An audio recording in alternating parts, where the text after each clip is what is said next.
Welcome back, Toddler Tribe. Today we're talking about the 90-10 principle in parenting kids between birth and 5. But I will tell you that this applies to every parenting situation at every age and every stage.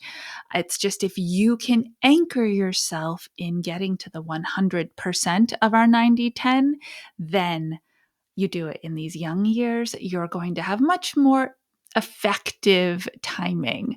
And your older kids will be like, oh, I know, I get this. So I'm not going to fight against it quite as hard.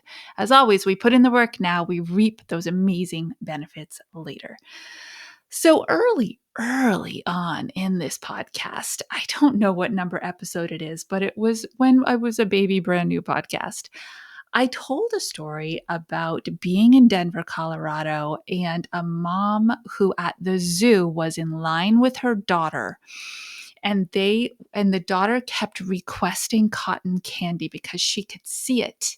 It was right there at her level as we approached the ordering space. And the mom continued to hold her boundary. And cotton candy is for after lunch. First, we have to eat real food, then we can have cotton candy. And in the end, if you've heard the episode, you know, if not, spoiler alert, in the end, that mom gave in and said, fine, I can't take this anymore. Eat the cotton candy. The 90-10 principle is this idea that we have set a boundary. We have decided as an adult that that is our non-negotiable, and we work towards it. We put in effort towards that boundary line, towards that outcome or that action, or in this case, the inaction that we want our kids to take. We choose our words very carefully. We give kids opportunities to think and make their own decisions. We put in the effort. And once we hit 90% of the way there is when it gets super hard. It's like our little people know that's our tipping point. That is our breaking point. And they push harder and they poke more and they whine louder and they cry more hysterically. And if we give up when we hit 90 and let them own that other 10%, we have undone all the work. I was thinking about this the other day because I was in a run. If you follow me on Instagram, then you know I have a series on Fridays called What Peloton Taught Me About Parenting, because I find there to be such incredible parallels in the way that my coaches are coaching me through my running journey and the way that I coach you through your parenting journey, that I just thought it would be a fun series to do. And I'm running, and I wanted to see what my best possible time could be for 1 mile. So I did a pace run. And you guessed it, about 9/10 into that mile, 90% in. I just wanted to stop. I just wanted to be done running at whatever that pace was that I was going to test me, really push that boundary for me. And I thought to myself, what if I did? What if I turned around and went home? Because listen, people, I run outside now. It's nice out. I ran 9/10 of a mile. If I literally turned around to come home, what would I have to do? Retrace every stinking step. I'd still have to get back here. Back to where I started. Is that landing?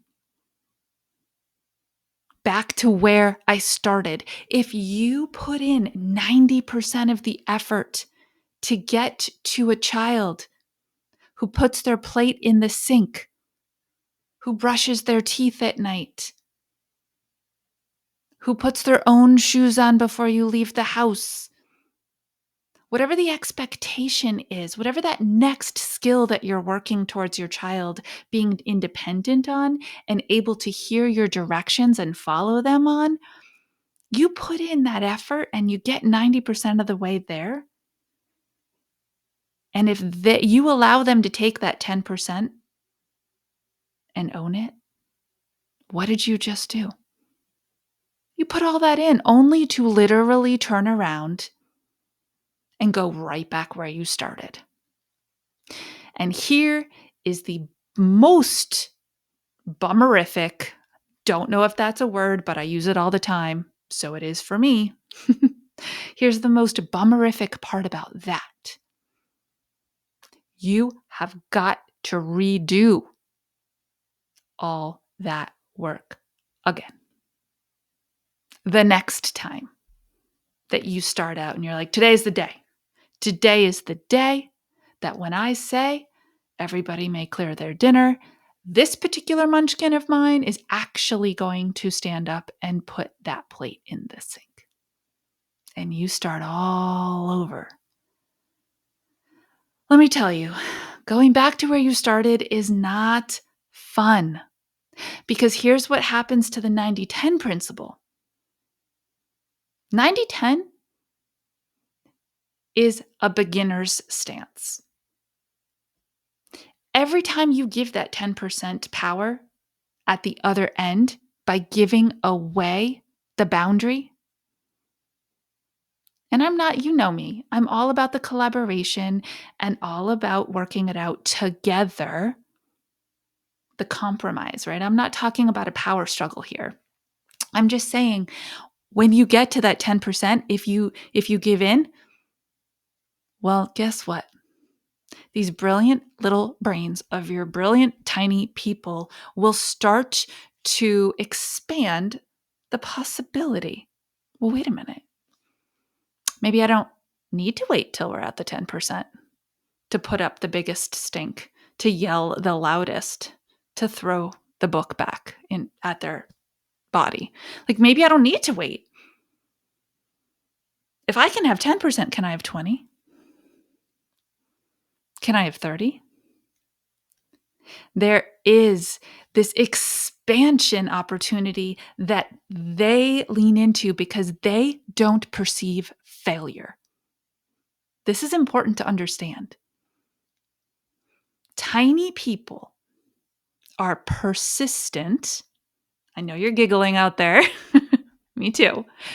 Right? They're persistent in trying. Why? Why? Tell me why. Tell me why again. How about now? How about now? How about now? Well, is now the time? Maybe you'll say yes this time.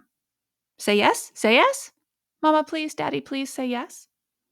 They're persistent because they have yet to create a belief system like we have that when we're told no, it's a fail. They take the no and they say, ooh, time to double down. Trying isn't failing. I fail forward. I'm a toddler who fails forward. I just try again and try again and try again and try again until I get the desired result that I want. So to avoid the power struggle, I do entire teacher training workshops on avoiding power struggles. When you start out with a goal in mind, an achievable goal that your child can absolutely do, when you hit that 90% the first time around, before they have any preconceived notions about what your responses will be to their temper tantrums around the discomfort, promise yourself you're going to go that last 10%. Promise yourself you're going to get there together. That you're going to take the extra time. That you're going to invest that time. So that the next time, the math works the other way. Instead of a kiddo who says, ooh, if I can have 10%, I can have 20. You're going to have a kiddo that says, well, maybe I'll just try a couple times. I'll give it 5% effort.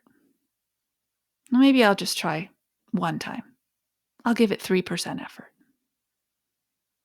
You're going to build a strong relationship around loving boundaries and follow through. And that will take you to the promised land where your kids start doing things that other people call listening. You call cooperating. If you want to know more about this entire methodology, I highly encourage you to go check out my self-paced course. It's 6 modules. It dives deep. It gives you so many resources to team up with your kids to get to the promised lands that you want to get to without all the typical parenting drama that is very popularized on the internet and social media. The link will be in the show notes. And if you need to chat with me before you sign up, please feel free. Let's hop on for a connection call. But you are the one who is the architect of your child's childhood. You are building the skill sets in them. So start now and become the best possible team you can to give your child an amazing and successful future. Until next episode, you know what to do. Stay mindful and proactive as we transform the toddler years.